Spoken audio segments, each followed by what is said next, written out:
Hello everyone and welcome to my channel network bytes with लक्ष्य।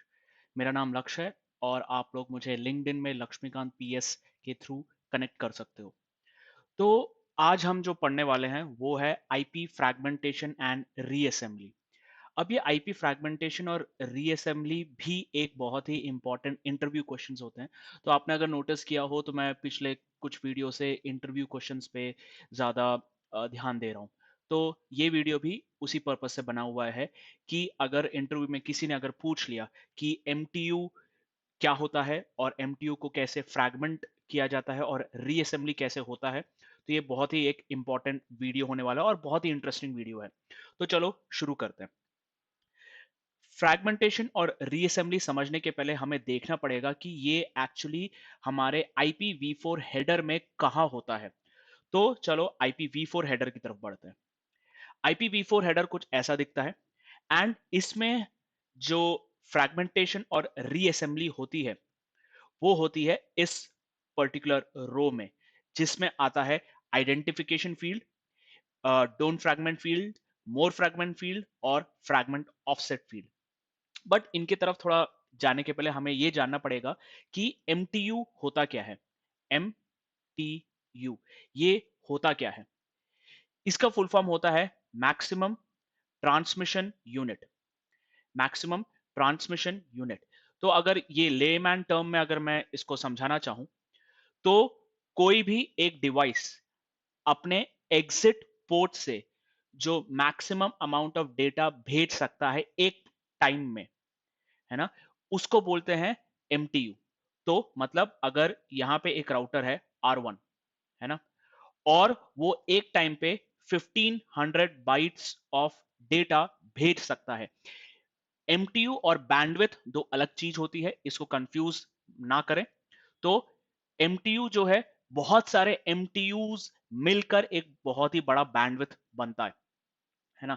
तो जब हम बोलते हैं 2 Mbps स्पीड, है ना, 2 Mbps बैंडविथ, वो अलग होता है, और MTU जब मैं बोल रहा हूं 1500 बाइट्स, वो अलग होता है।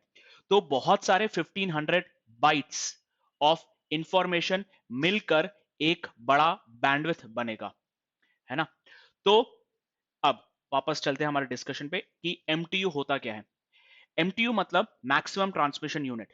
तो इस एग्जिट इंटरफेस से हमेशा MTU जो है एग्जिट इंटरफेस पे कैलकुलेट किया जाता है, और जो भी इंफॉर्मेशन हम एक राउटर के थ्रू उसके एग्जिट इंटरफेस से पास कर रहे हैं, उसका मैक्सिमम यूनिट, एक डेटा का जो मैक्सिमम यूनिट है वो 1500 बाइट्स हो सकता है ना। इससे कम भी हो सकता है, इससे ज्यादा भी हो सकता है।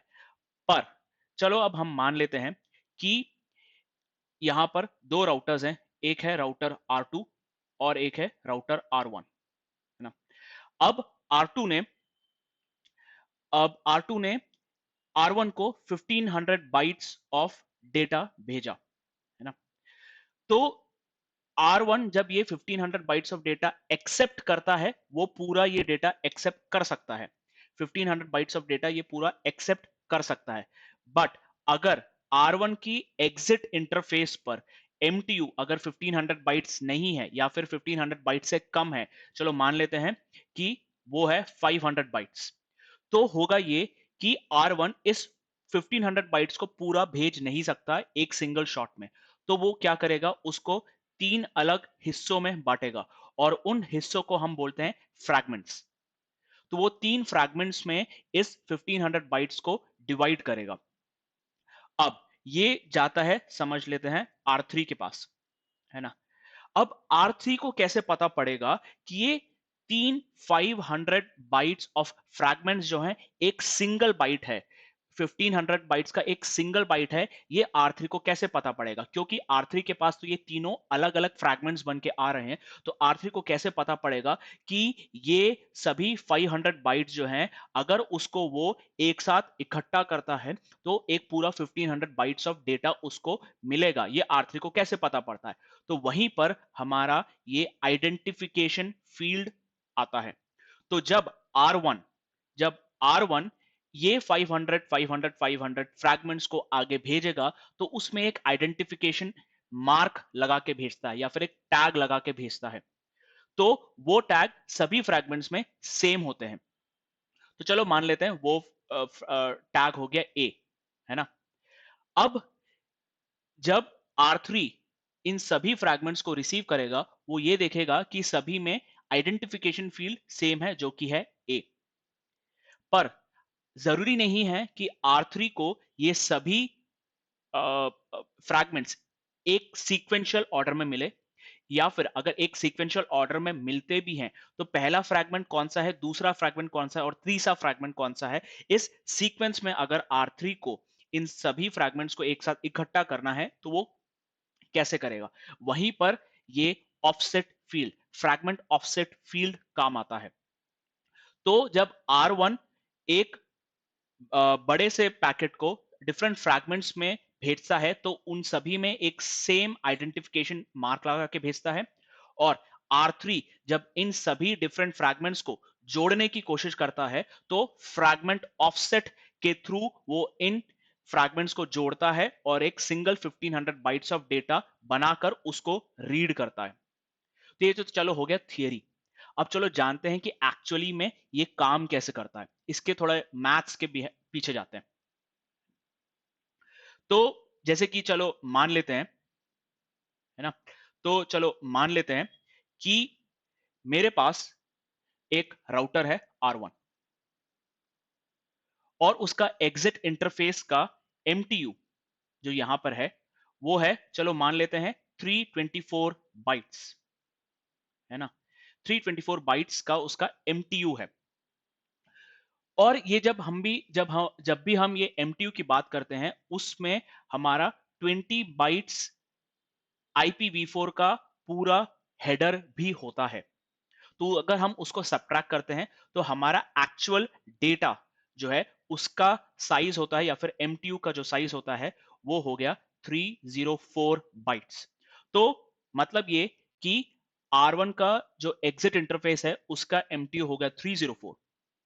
चलो अब मान लेते हैं कि एक डेटा आया कहीं से जिसका साइज है 1500 बाइट्स। अब R1 का MTU तो 304 है, तो वो 1500 बाइट्स को एक साथ भेज नहीं सकता। तो क्योंकि वो भेज नहीं सकता, वो क्या करेगा, इसको अलग अलग फ्रैगमेंट्स में डिवाइड करेगा जिसमें हर फ्रैगमेंट का साइज जो है 304 रहेगा। तो चलो देखते हैं ये कैसे होगा। तो क्योंकि एक जो इंफॉर्मेशन आई है या फिर जो डेटाग्राम आया है उसका साइज, टोटल साइज है 1500, पर R1 की MTU है 304, तो वो क्या करेगा, इसको मल्टीपल फ्रैगमेंट्स में डिवाइड करेगा। तो हमारे पास कितने फ्रैगमेंट्स हो जाएंगे, 304 का एक फ्रैगमेंट, फिर दूसरा 304, फिर तीसरा 304, चौथा 304, है ना। टोटल साइज है हमारी 1500 बाइट्स। तो आखिरी जो फ्रैगमेंट होगा उसका साइज 304 नहीं होगा, राइट, उसका साइज होगा 284, है ना। ये होगा उसका साइज। तो अब R1 ने एक बड़े पैकेट को डिफरेंट फ्रैगमेंट्स में डिवाइड कर लिया। अब R1 क्या करेगा, इसको एक आइडेंटिटी देगा, है ना, आइडेंटिफिकेशन देगा। अब उसको आइडेंटिफिकेशन देना है तो मतलब सभी में एक ही आइडेंटिफिकेशन होना चाहिए। तो चलो मान लेते हैं वो आइडेंटिफिकेशन मार्क एक लेटर है ए। चलो मान लेते हैं ए, तो सभी फ्रैगमेंट्स में वो आइडेंटिफिकेशन फील्ड सेम रहेगी ए, है ना। अब नेक्स्ट यहां पर एक और फील्ड आती है, मोर फ्रैगमेंट फील्ड और डोंट फ्रैगमेंट फील्ड। इन दोनों का महत्व ये होता है कि डोंट फ्रैगमेंट, अगर हमारा पैकेट फ्रैगमेंट नहीं हो रहा है, अगर हमारा पैकेट फ्रैगमेंट नहीं हो रहा है तो डोंट फ्रैगमेंट बिट 1 में जाता है, 1 लग के जाता है, और ये सब एक सिंगल बिट फ्लैग्स हैं, तो 1 होता है। तो इस सिनेरियो में हमारा एक बड़ा पैकेट जो है वो मल्टीपल फ्रैगमेंट्स में डिवाइड हो रहा है, तो क्या होगा, यहां पे मोर फ्रैगमेंट बिट्स आएंगे, है ना।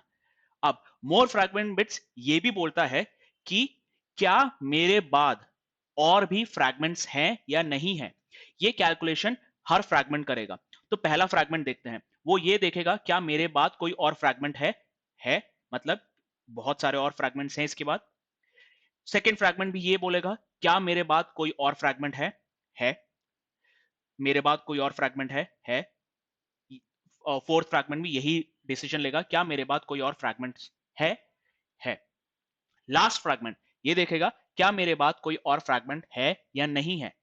इसके बाद कोई और फ्रैगमेंट नहीं है तो यहां पर हो जाएगा, ये वैल्यू हो जाएगी 0, है ना। अब नेक्स्ट आता है ऑफसेट फील्ड। अब ये ऑफसेट फील्ड जो है कोई एक वैल्यू होती है, एक बाइनरी वैल्यू नहीं होती, एक एक कुछ वैल्यू होती है और उस वैल्यू की भी एक कैलकुलेशन होता है। तो चलो हम जानते हैं वो कैलकुलेशन क्या होगा। हमारा जो टोटल लेंथ या फिर साइज होता है एक आईपी डेटाग्राम का, वो होता है 2 पावर 16 माइनस 1, जो कि होता है 65535। ये होता है हमारा आईपी डेटाग्राम का टोटल साइज। बट हमारा IP offset field, IPv4 header में ये जो ऑफसेट फील्ड है उसका साइज देखिए 13 बिट्स है ना। तो 13 बिट्स मतलब 2 पावर 13।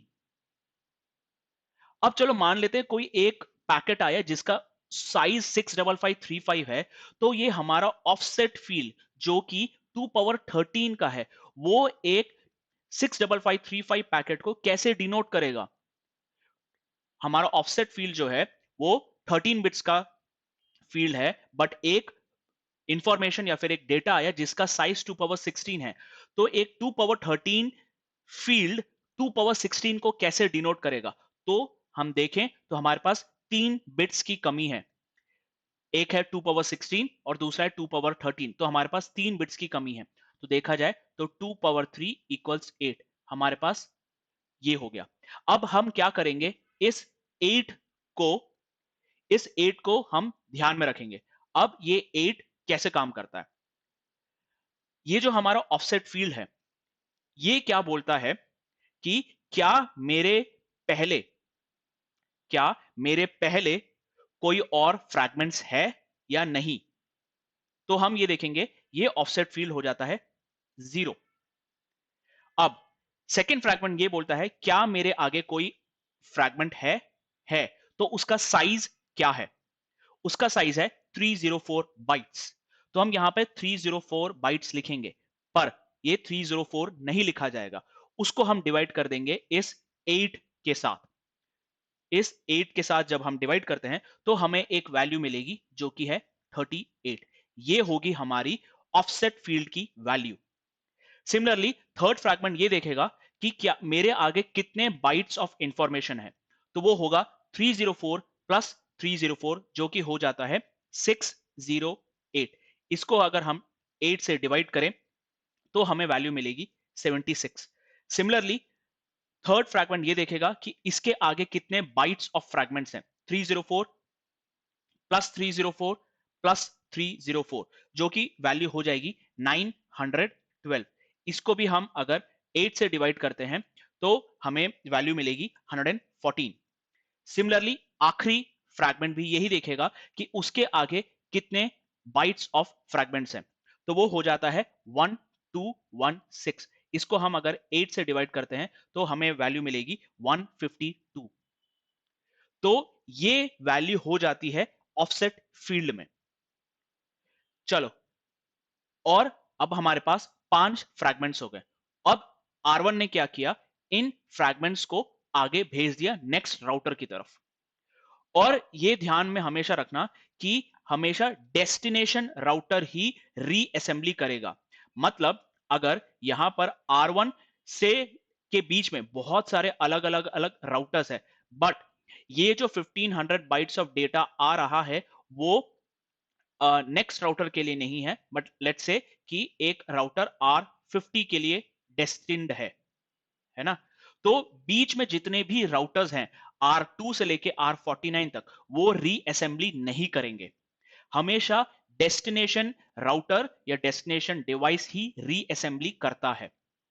ओके, अब चलो देखते हैं कि डेस्टिनेशन राउटर इन फ्रैगमेंट्स को रीअसेंबल कैसे करता है।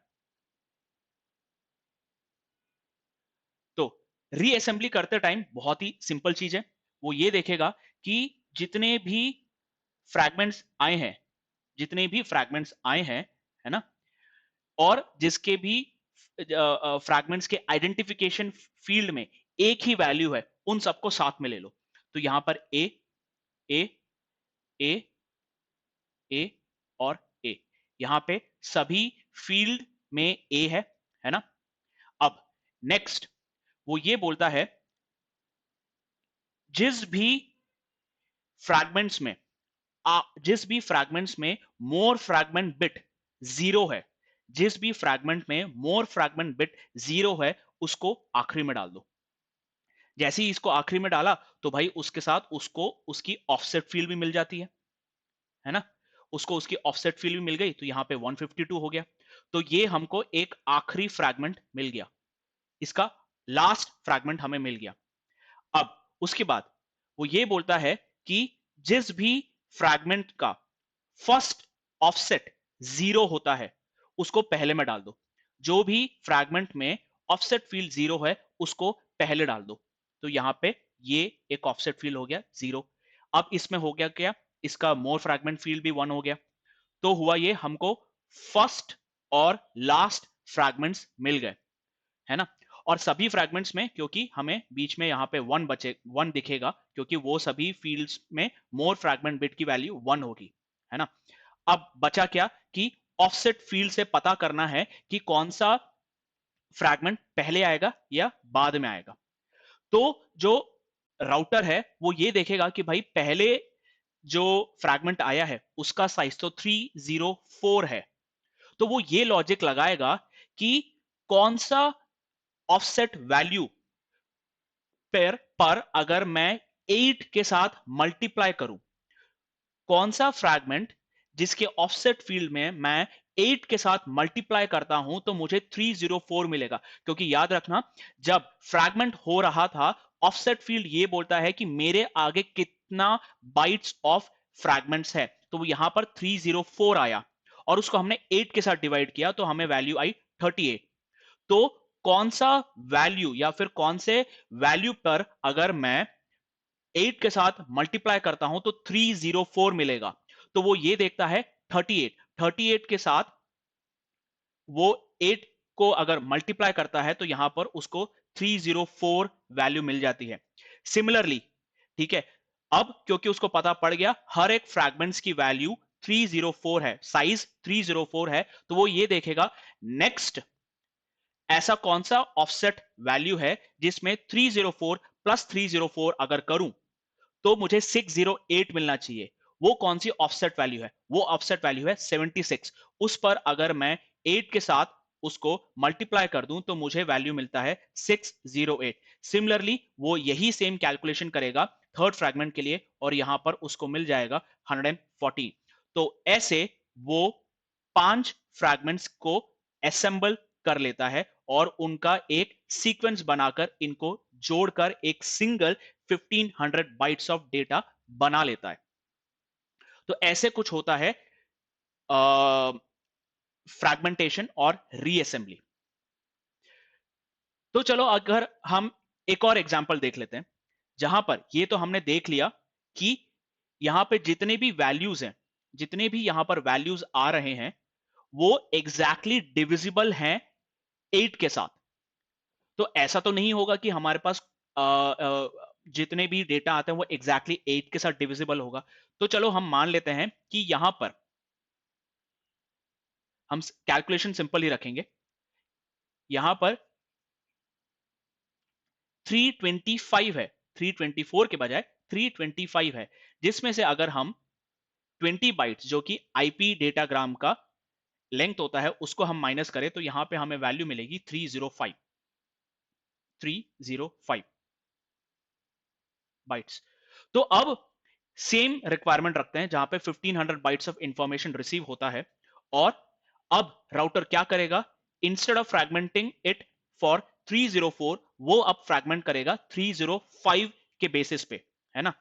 तो यहां पर 304 304 304 304 के बजाय यहां पर आएगा 305 305 305 305 और ये हो जाएगा 280, है ना।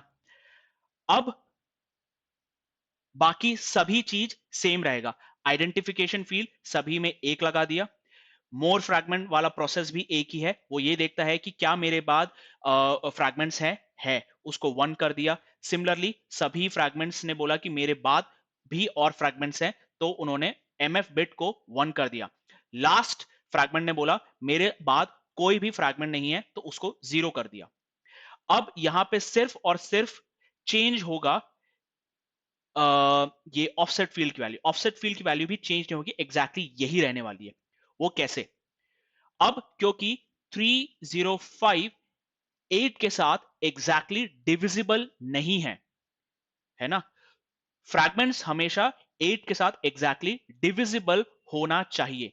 तो अगर मैं इसको डिवाइड करूं, 305 डिवाइडेड बाय 8 अगर करता हूं, ये हो जाएगा 24 6 8 is 64। तो मेरे पास रिमाइंडर आता है 1 का। तो मैं क्या करूंगा, अब जितने भी फ्रैगमेंट्स बने हैं 305 के, उससे एक बिट हटा दूंगा। उससे एक बिट नहीं, एक बाइट मैं हटा दूंगा। तो होगा क्या, ये वापस फिर से वही सेम कैलकुलेशन पे आ जाएगा जो कि यहां पर है 304 304 304 304। और क्योंकि सभी फ्रैगमेंट से मैंने एक बाइट हटा लिया, तो आखिरी बाइट, आखिरी फ्रैगमेंट में वो बाइट्स को मुझे ऐड करना पड़ेगा। तो ये पहले 280 था, है ना? अब ये हो जाएगा 284। और बाकी सभी कैलकुलेशन सेम होने वाली है। तो हमें जब भी फ्रैगमेंटेशन करते हैं, तो वो फ्रैगमेंट्स के जो साइज है वो एग्जैक्टली 8 के साथ डिविजिबल होना चाहिए। अगर 8 के साथ एग्जैक्टली डिविजिबल नहीं होता है, तो जो रिमाइंडर आता है उसको हम उतना सभी फ्रैगमेंट से हटा देते हैं और आखिरी फ्रैगमेंट में जाके ऐड कर देते हैं, और बाकी सेम स्टेप फॉलो करते हैं। तो आई होप ये फ्रैगमेंटेशन एंड रीअसेंबली आपको समझ में आया हो। और अगर नहीं समझ में आया तो प्लीज वीडियो को आप रिवाइंड करके आप देख सकते हैं। बहुत ही सिंपल सा कैलकुलेशन है। एंड मैं सही बता रहा हूं कि अगर आपने ये कैलकुलेशन एक इंटरव्यूअर को बता दिया, वो बहुत ही इंप्रेस होने वाला है, बहुत ही इंप्रेस हो जाएगा। और मैं सच बता रहा हूं, वो आपकी इतनी तारीफ करेगा, आप यकीन नहीं कर सकते। तो please do like, share and subscribe.